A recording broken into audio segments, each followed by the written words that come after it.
السلام علیکم ورحمۃ اللہ وبرکاتہ. آپ نے سوال کیا ہے کہ آپ کے پیرنٹس این ایمن، میرا خیال ہے وہ آپ کی کوئی بہن یا فرینڈ ہے، ریگولرلی کسی مولوی صاحب کا سے ملنے جاتے ہیں جو کہ ان پر دم کرتے ہیں اور تعویذ دیتے ہیں اور خود دم کر کے پانی بھی دیتے ہیں فیملی ممبرس کے لیے.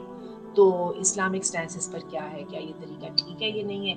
اور دوسرا ہم نے سوال یہ کیا ہے کہ آپ کے جو مرحوم نانا ابو تھے وہ اپنے آپ کو پیر کہا کرتے تھے اور بہت مینی فیملی ممبرز جو تھے نا وہ ان سے بیعت بھی ہوئے تھے اور اپنی ڈیتھ سے پہلے انہوں نے یہ پیری جو ہے آپ کی مدر کو دے دی تھی. آپ کی مدر کے پاس ایک پانسورہ ہے جس میں سے وہ پڑھتی ہیں خاص آیات اور مختلف لوگوں کو مختلف یعنی وہ پڑھنے کے لیے وظیفے دیتی ہیں، اتنے دفعہ پڑھنے ہیں وغیرہ وغیرہ. تو آپ مجھ سے پوچھنا چاہتی ہیں کہ ان کے بارے میں کیا کہا جائے. تو چلیے آئیے اس پر بات کرتے ہیں. سب سے پہلی بات یہ ہے کہ اگر تو صحیح عامل ہیں، ٹھیک ہے، جو کہ ان کا عقیدہ صحیح ہے. عقیدہ صحیح ہونا سب سے پہلے ضروری ہے، اس لیے کہ شیاطین کا جو اصل سارا اثر ہوتا ہے نا وہ ہوتا ہی اس بات پر ہے کہ وہ کسی طرح انسان کو شرک میں مبتلا کر سکے. ٹھیک ہے، اگر ان کا عقیدہ صحیح ہے اور وہ قرآن و سنت سے علاج کرتے ہیں، کیونکہ اس کا علاج ہے ہی قرآن مجید میں اور اس کا علاج ہے ہی سنت کے بتائے ہوئے طریقے سے، کسی دوسرے طریقے کے اندر اس کا علاج ہے ہی نہیں ہے.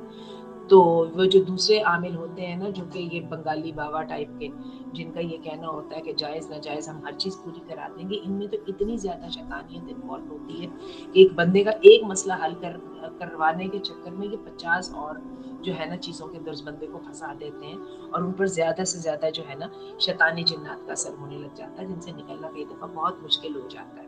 آل دو ہمارے عقیدے کے مطابق یہ شیطانی چیزوں کا جو ہے علاج ایک تو اللہ کا ذکر ہے اور اللہ تعالیٰ کے ساتھ وابستگی ہے، اور دوسری یہ بھی بات ہے کہ یہ شیاطین جو ہیں یہ انسان سے زیادہ طاقتور نہیں ہوتے.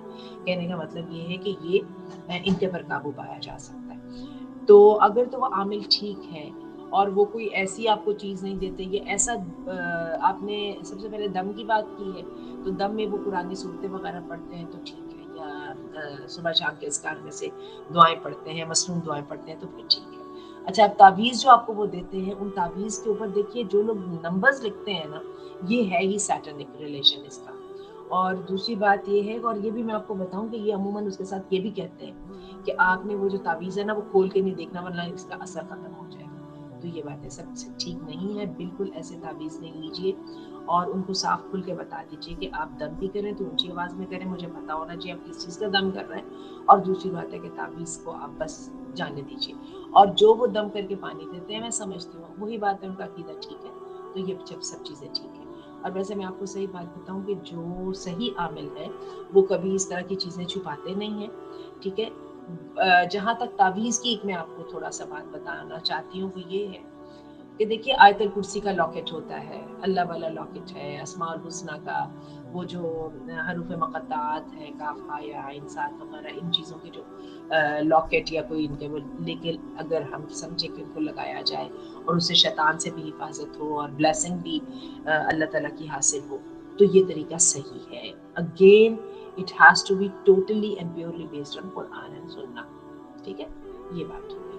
اب آپ آگے اس بات کے اوپر آئیے کہ یہ ٹھیک ہے اللہ کے رسول صلی اللہ علیہ وسلم دم کرتے تھے اور تعویذ کا ہمیں ویسے ذکر نہیں ملتا، لیکن قرآن مجید کو دیکھنا، قرآن مجید سے برکت حاصل کرنا یہ جائز ہے.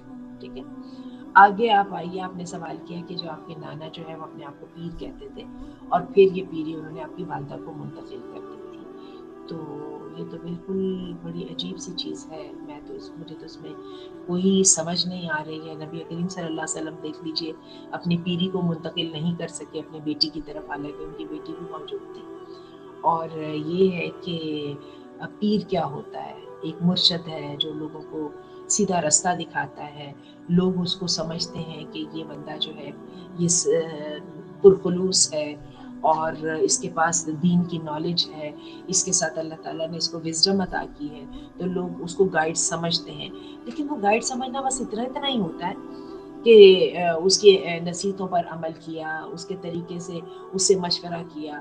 جیسے کہ ہم ڈاکٹر اسرار احمد کہہ لیجئے، ہم کسی نیک آدمی کے ساتھ بات کر لیتے کرتے ہیں. یہ جس طرح کی آپ نے بات بتائی ہے نا کہ پھر وہ آپ کی والدہ کے پاس ایک پنسورا بھی ہے جس سے وہ مختلف ٹائپ کے وظیفے بتاتی ہیں. پنسورا میں ویسے تو ہر کوئی حرج نہیں ہے, اس میں کچھ صورتیں سلیکٹڈ صورتیں لکھی ہوتی ہیں اور ان کی آیات کو نمبر آف ٹائم پڑھنے کے لیے وہ دیتی ہیں. یہ بھی دیکھا جائے تو بنیادی طور پہ کوئی اتنی غلط بات نہیں ہے, کیونکہ قرآن مجید سے ہی علاج بھی بتایا جا رہا ہے اور قرآن مجید ہی سے جو ہے نا مدد کرنے کی کوشش کی جا رہی ہے.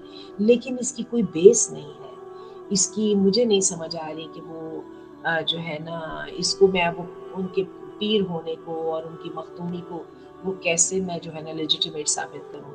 یہ چیز جو ہے نا بیانڈ ہے, اور جو قرآن و حدیث کا جو پیور علم ہے اس میں ایسی کوئی چیز باقی نہیں, ہمیں ایسی کوئی چیز ہمیں موجود نظر نہیں آتی. اللہ تعالیٰ ہمیں ہدایت کے رستوں پہ رکھیں. یہ بات یاد رکھیے گا, شیطان 90% جو ہے نا صحیح بات کے اندر بس تھوڑی سی غلط بات ملاتا ہے اور انسان کو پوری اس پہ گندگی میں مبتلا کر دیتا ہے. شرک کیا چیز ہے؟ شرک کا مطلب اللہ کی ذات کا ڈینائل تو ہے ہی نہیں ہے, وہ تو صرف یہ کہ ساری توحید کے اندر بس تھوڑا سا کچھ نہ کچھ مکسنگ اپ کرنی ہے. اس سے اللہ تعالیٰ سے دعا کیجیے کہ اللہ مجھے اس بات سے پناہ دے کہ میں تیرے ساتھ شرک کروں. ٹھیک ہے, انی استغفرک. اور شرک کے بارے میں بھی وہ جو حدیث جو یہ دعا ہے اس کے بارے میں یہ بھی کہا گیا ہے کہ ایسا شرک جس کا مجھے پتہ چل جائے اور ایسا شرک جس کا مجھے پتہ ہی نہ چلے. میں یہ دعا دوبارہ ذکر کر دیتی ہوں, بہت چھوٹی سی دعا ہے لیکن ہمیں یہ دعا کرنی چاہیے انشاءاللہ.